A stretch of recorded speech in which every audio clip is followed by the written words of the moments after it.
שאלה טובה ומשחק לגילאי 6 ומעלה. בוחרים 25 תמונות מתוך 40 תמונות ומסדרים אותם על השולחן. אחד המשתתפים מחביא אסימון מתחת לאחת התמונות, מבלי ששאר המשתתפים יראו. כעת, על שאר המשתתפים לשאול שאלות של כן ולא, בניסיון למצוא את האסימון. האם האסימון נמצא מתחת לכלי תחבורה? לא, אני מציעה את כלי התחבורה. האם האסימון נמצא מתחת לבעל חיים? כן, אני מציעה את כל מה שאינו בעל חיים.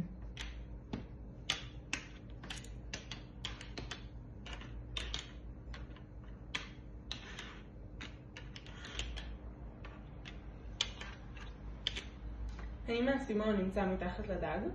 לא.